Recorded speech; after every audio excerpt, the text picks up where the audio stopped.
Bunda Maria, dia mengandung bukan dari benih laki-laki, tapi dia mengandung dari kuasa Roh Kudus.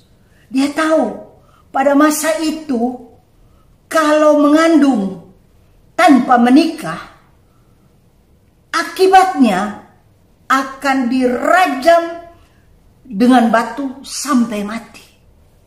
Tapi karena ini suara daripada Tuhan, diberikan kepada Maria, bunda daripada Yesus, kehormatan untuk mengandung, dipinjamkan kandungannya untuk Yesus berada di dalam kandungan, karena dia harus lahir menjadi manusia 100%. Dia bisa aja datang seperti Superman, ding ding ding, tiba-tiba ada di dunia ini. Tapi Tuhan tidak datang begitu. Dia datang sebagai manusia. Dia pinjam kandungan dari Maria, bundanya. Ada 9 bulan, 10 hari dia berada di dalam kandungan. Dia dilahirkan bukan di istana, tapi dia dilahirkan di kandang hewan. Kandang hewan itu berbicara tentang kehidupan kita. Kehidupan kita, hati kita itu kandang kotor sekali. Ada tipu muslihat, ada bohong, ada dosa, ada persinahan, ada macam-macam, ada kemunafikan. Segala dosa ada di dalam hati kita. Tetapi Tuhan ubah hati yang kotor bagaikan kandang itu. Dia mau lahir di hati yang kotor dan dia mau mengubah jadi istana. Tidakkah engkau tahu bahwa tubuhmu adalah bait Allah dan roh Allah diam di dalam tubuh ini. Kita menjadi kenisa Allah, menjadi bait Allah, menjadi istana Allah, di mana dia mau tinggal di dalam hidup kita. Asal kita memberikan dia lahir di hati kita dan izinkan dia bersihkan semua kotoran yang ada di dalam hati dan pikiran kita. Semua kotoran. Jangan sampai kita izinkan si iblis in the cause di dalam pikiran. Tapi izinkan Tuhan memiliki semua. Baik hati, pikiran kita persembahkan kepada Tuhan. Dan pada ayat 31 dikatakan, sesungguhnya engkau akan mengandung dan melahirkan seorang anak laki-laki, dan hendaklah engkau menamai Yesus. Dia punya spirit of pioneer luar biasa, Bunda Maria. Dia dengar apa yang Tuhan katakan. Dia tahu dia harus lewati masa yang sulit. Bagaimana harus cerita kepada Yusuf bahwa dia sudah mengandung bukan dari laki-laki tapi dari Roh Kudus. Tentu Yusuf tidak akan percaya pada saat dia cerita. Belum lagi teman-temannya, belum lagi orang tua, banyak tuduhan akan diberikan kepada dia. Tapi karena dia punya the spirit of pioneer, dia lebih percaya apa yang Tuhan katakan dari apa yang dia rasakan. Dan dia berkata pada ayat 38, kata Maria, sesungguhnya aku ini adalah hamba Tuhan. Jadilah padaku menurut perkataanmu. Ini statement yang sangat-sangat luar biasa. Dan apa yang dia ucap, dia laksanakan. She walks her talks. Jadi ada orang ngomong lain, berbuat lain. Tapi Bunda Maria dia bilang, aku adalah hamba Tuhan. Hamba itu slave. Nggak ada hak sama sekali. Dan dia memberi dirinya menjadi hamba.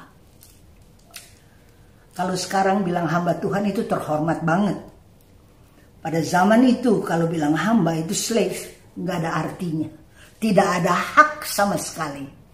Dan dia buktikan selama dia hidup. Ketika di dalam perkawinan di Kana. Dan dia berkata kepada Tuhan Yesus, bahwa mereka sudah kekurangan anggur. Sesudah itu kehabisan anggur. Tapi Yesus berkata, waktuku belum tiba. Mau apakah engkau daripadaku, perempuan? Tuhan tidak berkata ibu, tapi dalam bahasa aslinya dia katakan, mau apakah engkau daripadaku, perempuan? Bayangkan, ini lagi resepsi. Bunda Maria datang minta tolong pada Tuhan Yesus. Yesus menyapa dia, mau apakah engkau daripadaku, perempuan? Tapi Bunda Maria tidak tersinggung, tidak marah. Tuhan Yesus, dia tahu siapa Yesus, siapa putranya. Dia adalah Tuhan. Dan bukankah dia berkata, sesungguhnya aku adalah hamba. Dia tidak tersinggung, dia tidak marah. Tapi dia pergi dan berkata kepada hamba-hamba, apa yang dia katakan, lakukanlah. Biar apa yang Bunda Maria katakan, kita juga lakukan. Apa yang firman Tuhan katakan, apa yang Yesus katakan, biar kita lakukan. Biar kita mulai mengalami mujizat demi mujizat. Di dalam perkawinan di Kana adalah mujizat pertama yang dilakukan oleh Tuhan Yesus. Tuhan ubah air pembasuhan menjadi anggur yang manis. Kita minta mungkin di dalam hidup ini, di dalam keluarga, di dalam bisnis, di dalam kehidupan satu sama lain, tinggal air pembasuhan. Ada sahabat yang kita sayang, karena salah satu perbuatan yang dia buat, tiba-tiba dia jadi air pembasuhan. Kita sudah hilang sayang sama dia, tapi Tuhan sanggup ubah air pembasuhan menjadi anggur yang manis. Sehingga semua terheran-heran. Mereka berkata, loh, biasanya orang kalau yang terakhir memberikan anggur yang tidak nomor satu lagi. Tapi kalian kok menyediakan anggur sampai terakhir adalah anggur yang nomor satu. Itu anggur yang terbaik dan nomor satu itu memerlukan waktu untuk disimpan. Kadang-kala 20 tahun disimpan untuk dapat anggur yang manis. Jadi tidak diperes langsung jadi. Done. Harus disimpan dulu. Jadi bayangkan, Tuhan bisa mengadakan mujizat dalam waktu seketika yang biasanya disimpan manusia untuk menjadi manis. Dia seketika ubah air pembasuhan menjadi anggur yang manis.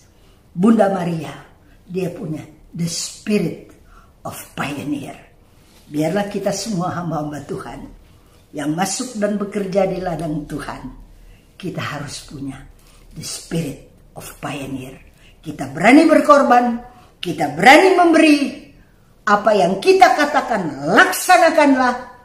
Dan terutama mengasihi Tuhan lebih daripada segala-galanya.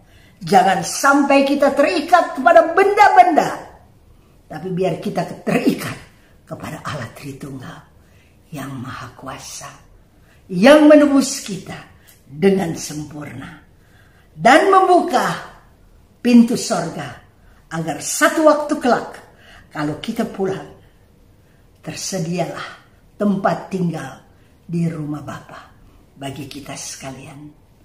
Puji Tuhan, Tuhan memberkati kita sekalian. Milikilah the spirit of pioneer. Tuhan memberkati. Semua